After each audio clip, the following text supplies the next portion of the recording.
మన ఏదైనా గురు ప్రార్థనతో మనం గురు బ్రహ్మ గురు విష్ణు గురుదేవో మహేశ్వర గురు సాక్షాత్ పరబ్రహ్మ తస్మై శ్రీ గురువే నమః. నా పార్వతీ పరమేశ్వరుడు నా మొట్టమొదటి గురువులు. ఆ తర్వాత ఆదిశంకరాచార్యులు నా గురువులు. తర్వాత పత్రిజీ గారు దయ వల్ల కొంత అవగాహన తెలుసుకున్నాను. ముక్తి మార్గం, ఈ మార్గం, ఆ మార్గం అంటూ నాకేం తెలియదు. నాకల్లా తెలిసేదల్లా ఉదయాన్నే లేగడం, 8 గంటల 3:30కో 4కో 3:45కో లేగటం, ఏదో పూజ చేసుకోవటం, వచ్చేయటం. ఏ గుడి, ఏ ఊరు వెళ్ళినా, ఎక్కడికి వెళ్ళినా ఆ ఈశ్వరుడు తాలూకా గుడికి వెళ్ళి ఒకసారి దండం పెట్టేసుకొని వచ్చేసి రుణోపణం అక్కడ వేసేసి బయట ఉన్న వాళ్ళకు కూడా ₹1 ₹2 వేయాలి. ఎందుకంటే దానివల్ల ఎంతో అర్థం ఉంది.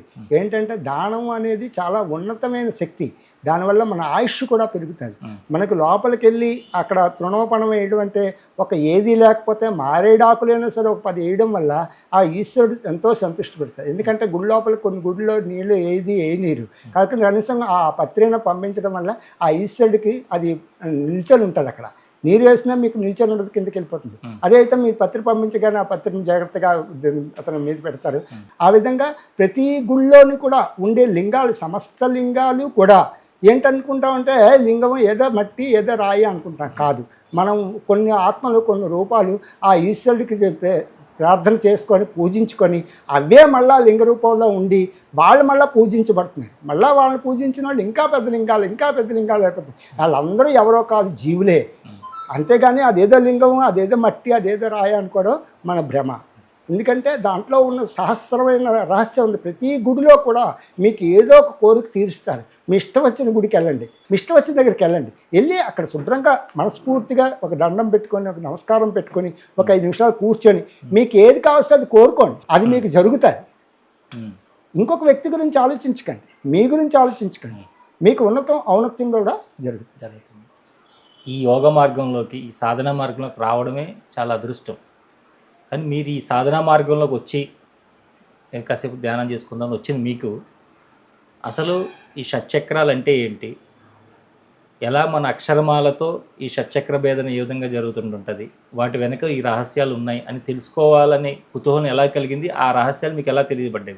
నేను రెగ్యులర్గా ఏంటంటే 3:30కి 3:45 లేచిపోయి స్నానపానాలు చేసి అక్కడ నా దగ్గరలో ఎక్కడ గుడి ఈశ్వరుడు కోయిలు ఉంటే అక్కడికి వెళ్ళి పూజ చేయడము, లేకపోతే వెంకటరమణ గుడి పూజ చేయడం, ఏదో ఒక గుడికి వెళ్ళిపోవడము, వెళ్ళి పూజ చేసుకొని వచ్చేసేవాడిని. నేను ఒరిస్సాలో ఉండేవాడిని. ఒరిస్సాలో ఉండే పత్రిజీ గారు వారి పార్టీ సభ్యులు అక్కడికి వచ్చారన్నమాట. వచ్చి ఏంటండి అంటే, ఏమండి ఇలాగ ధ్యానాలు చేయండి. ధ్యానం అంటే ఏమిటండి అంటే, ధ్యానం అంటే ఏం లేదండి, మీరు ఇలా ధ్యానం చేయండి అయితే నేను ఒరిస్సాలో కటక్లో ఉండేవాడిని. అక్కడ ఒక మెడికల్ షాప్ ఓనర్ గారు అక్కడ ఉండేవారు. అతను కూడా పత్రిజీ గారి తాలూకా ఆశ్రమం లాగా చిన్న రూమే. ఆ రూమ్లో కూర్చొని ధ్యానం చేయనన్నా నీకే తెలుస్తుంది. అతను మరి నేనేం అడగలేదు, ఏ ధ్యానం ఎలా చేయాలి ఏంటి అని అడగలేదు. వెళ్ళి అక్కడ రూమ్లోకి వెళ్ళిపోయి నేను 12 నుంచి నాకు 4 వరకు ఖాళీ. ఈ 4 గంటల్లో అంటే ఒక అరగంట పడుకున్న, అరగంటలో ధ్యానం అనేది ఇలాగా కూర్చొని ఇంటారుగా కూర్చొని అక్కడ చిన్న ఎత్తైన ప్రదేశం ఉండేది. అంటే మీకు ఎప్పుడైనా సరే మన తాలూకా కూర్చొని విధానం కూడా మనకి భగవద్గీతలో క్లియర్గా చెప్పబడింది. ఏమనంటే కొద్దిగా ఒక ఇంచు ఎత్తైన ఒక స్పాంజ్ కానీ లేకపోతే ఏదైనా తీసుకొని దాని మీద కూర్చోమని. ఎందుకంటే మనకు కరెక్ట్గా అది మన సీటు అనేది కరెక్ట్గా, ఆసనం అనేది కరెక్ట్గా జరుగుతుంది తెలిసి. అదేవిధంగా కూర్చుని విధానం కూడా సాఫీగా ఎక్కడ కూర్చున్నా పర్వాలేదు, ఎలా కూర్చున్నా పర్వాలేదు, కానీ శాంతియుతంగా కూర్చోవాలి, నిటారుగా కూర్చోవాలి.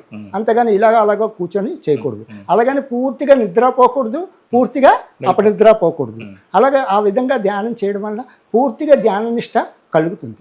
అదే కాకుండా మన ఇంకా శరీరాల్లో ఉండే ఆలోచనలు ఏవి కూడా పట్టుకోకుండా, వాటిని పెట్టుకోకుండా, అదే నిద్రలో జారుకోకుండా, నిద్రను కూడా బంద్ చేసుకుంటూ, ఇటు ఈ శరీరంలో ఉండే రుగ్మతలను కూడా చేసుకుంటూ జాగ్రత్తగా కూర్చొని ఉంటే మీకు అన్నీ, ప్రతి సమస్తం కూడా తెలిసిపోద్ది. ప్రతి వ్యక్తి గురించి కూడా మీరు తెలుసుకోగలరు. ప్రతి దేశం గురించి, ప్రతి విషయాల గురించి, సమస్త విషయాలు మీరు తెలుసుకోగలరు. తెలుసుకోవాలనుకుంటే, వద్దు అనుకుంటే ఏది తెలుసుకోలేదు. అంటే మన శరీరం అంతటి ఉన్నతమైన భగవంతుడు ఎవరు అంటే మన శరీరమే. అందుకే దీంట్లో అంతఃకరణాలు అంటారు. అంతఃకరణాల లోపల సూక్ష్మాతి సూక్ష్మమైన భగవంతుడు ఉంటాడు. ఇందుకే ఆ భగవంతుడు ఎవరు అని నేను రీసెర్చ్ చేయడానికి వెళ్ళాను. అలాగే ఈ రీసెర్చ్ చేయడం వల్ల కొన్ని ఈ అక్షర బిందువులు కొందరు చెప్పారు. బాని రా బం రం లం వంశం అనేసి ఈ అక్షరాలు చెప్పారు. కానీ అవి కావు, అవి ఎంతవరకు వెళ్తాయి, వాటి నిజంగా ఇట్లా ధ్యానిస్తే అయిపోతుందా అని ఆలోచనలో ఉండేవాడిని. అదే ఆలోచనలో ఏం చేశారంటే అసలు ఏంటి అక్షరాలు ఏంటి ఎక్కడి నుంచి వచ్చాయి అని అంటే అప్పుడు అదే అక్షరము క్షరము అంటారు. అంటే అక్షరము అంటే నాశనం లేదని ఇలాగా మనకి ఈ విధంగా తెలిసిందంటే ఇది కాదు. అసలు ఈ బ్రాహ్మణులు మనకి ఏంటి నేర్పారు అంటే వేదాలు నేర్పారు. అంటే వేదాల్లో ఉన్నదేంటి అక్షరాలు, అక్షరాల్లో ఉన్నదేంటి ఛందస్సులో ఉన్నదేంటి గాయత్రి. ఇంకా అసలు సంగతి ఇవన్నీ కాదు, అసలు వీటికి మూలం ఎవరు అనే ఆలోచనలు వెళ్ళిపోయి ఈ యొక్క అక్షరాల క్రమాన్ని నేను తెలుసుకుంటే ఏం చెప్పారంటే కొంతమంది యోగులు వెనక నుంచి చదువు నాయన అన్నారు. వెనక నుంచి చదవడం ఏంటి చెప్పమా అనుకున్నాను.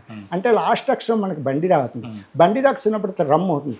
రమ్ రామ్ రామ్ రామ్ అనుకుంటే ఇక్కడ మనకి బ్రుకుటి మధ్యన కాకుండా ఇంకా పైన రమిస్తాం మనం. రమించడం అంటే శరీరంతో రమించడం కాదు, ఈ మనసుతోటి ఆ రాముణ్ణి రామ్ రామ్ రామ్ అన్నట్టు రమ్ రమ్ రమ్ అన్న అక్షరంగా రమింపబడుతుంది.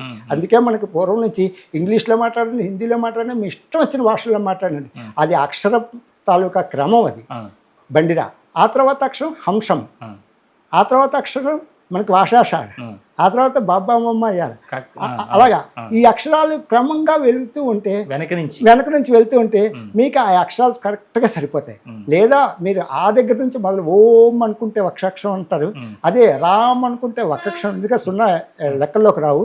అదే మీరు ఆ విధంగానే ఆ నుండి అమ్మహ వరకు వస్తే 16 అక్షరాలు అవుతాయి. అలాగే కా నుంచి లెక్కేసుకుంటే కా కా గా గా ఇన్యా చా చా జా జా నా టా ఠ అనక్షరాలతే మీద అక్కడ 12 అక్షరాలు. ఆ తర్వాత డా డా నా టా టా దా దా నా ప ఫ అంటే అక్కడ మీకు కరెక్ట్గా 10 అక్షరాలు. ఆ తర్వాత మళ్ళీ దాని కింద బా బా మా మా యా రాళ అంటే మళ్ళీ 6 అక్షరాలు. ఇంకా కిందకి వెళ్తే వా షా ష 4 అక్షరాలు అవుతుంది. ఇంకా కిందకి మీరు వెళ్తే అప్పుడు హంసం అనుతుంది. ఆ తర్వాత ఇంకా పైకి వెళ్తే బండిరామ్ అవుతుంది. అదే అంతకన్నా ఈ అక్షరాలే ఈ యొక్క కమలాలు అంటాం. ఈ కమలాలు ఏమిటి అంటే ఈ కమలాల తాలూకా ఈ రెక్కల తాలూకా అక్షరాల తాలూకా మూలం అయ్యే అక్షర బిందులు, అయ్యే మంత్రాలు.